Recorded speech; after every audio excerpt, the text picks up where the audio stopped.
Hey YouTube, smoking a cigarette while I'm watching the news about the earthquake that just happened. And it hit my fucking house. I'm glad I'm up here in Virginia, but nothing bad happened up at my house. Thank you very much for that. We want to go now live to New York where Richard Roth is standing by. Richard, give us a sense of what's happening there in Manhattan. Basically here, this is lower Manhattan in New York City, and certainly a jittery place. 10-year anniversary of 9/11 coming up. Everyone very sensitive. However, there are many subway lines, underground trains running, and when I felt this, I thought that's a little bit shaky for the number 6 or 5 or 4 train running up the Lexington Avenue line. But then when other people said, "Did you feel that?" I think that was a quake. It was a much wider scope, and now what we've had is a major evacuation of all of these buildings here. We talked to several people who described what they felt. A bunch of people from the offices just taking the stairs out, so we all just decided to follow the jurors, just decided to follow them. Okay. And then downstairs in the lobby, they were encouraging everyone to go. Yeah, I was on the 15th floor, and I just thought it was a little woozy or something at first, because everything seemed like it was moving a little bit, but then I realized it was an earthquake.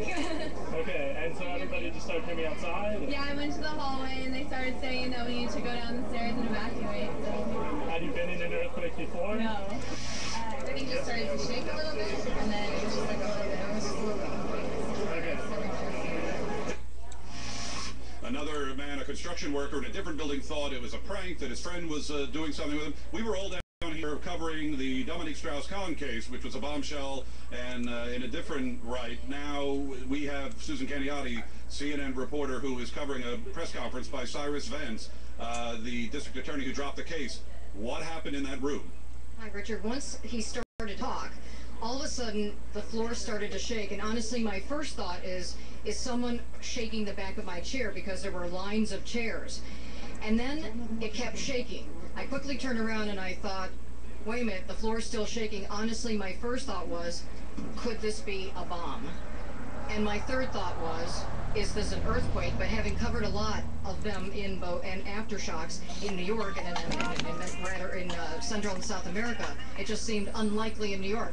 But what we did was quickly Mr. Vance left the room, and then the press corps went down 8 and flights his of spokesman stairs. said it was like a ground-shattering thing. Susan, I've got to wrap you up right now for more coverage on the quake and other news. Back to you.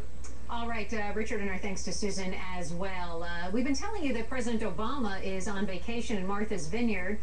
Dan Lothian is traveling with the president. Dan, tell us, has the president been briefed on what's happened, and where is he? Well, look, I can tell you that we're waiting to find out if in fact the president felt the earthquake. He is currently out on the golf course, and the pool of reporters who are in a holding area not far from where the president is, a couple of them actually felt the earthquake. Now, I was on the first floor of the building. Right now we're up on the 4th floor. I was out on the ground floor. I was down on the ground floor when this earthquake hit. I felt it. I lived for quite a while out in Los Angeles, and so I'm quite familiar with the feel of an earthquake, and so immediately I knew that it was an earthquake. The ground was swaying from side to side. Looked up at one of the light fixtures. It has a little piece hanging down from it. That was swaying as well, and it was quite surprising because we were starting to hear the reports of the earthquake in New York and D.C., and then when it starts hitting someplace like Martha's Vineyard off the coast of Massachusetts, all of a sudden you're saying, what is this? You know, how big is this earthquake? Again, we're waiting to find out if the president himself may have felt it out on the golf course. I did touch base with someone at the White House who described who was inside the White House when the earthquake hit, and they gave me one word: intense. Back to you. And Dan, how soon do you think we might hear from the president or from the White House on this? I mean, do you expect that he would make some sort of statement on this? I'm surprised we didn't feel it. What details might be coming out? You hear me, Mom, Dot? Do what? Look, I'm surprised we didn't feel it. Just speculation. Who? I simply don't know. Us? I Yeah. think that they're we trying might to feel it gather later. information Yeah. just like we Aftershock. are You trying never to know. find out Yeah, it what is originated in going Richmond. on, you know, how bad is the situation at I told him not to go out at to the shed. epicenter. I told him not to go out Here. there. Why? This case goes back to Okay, shocks hang and on just a stuff. second. Where's he at? In the shed. I'm just getting some information. The president, who is out on the golf course, he just took a phone call, and one of our photographers out there, Peter Morris, just got a shot of the president taking this phone call. Again, it's speculation. It could be that he's being filled in on the information on the earthquake. We simply don't know, but the facts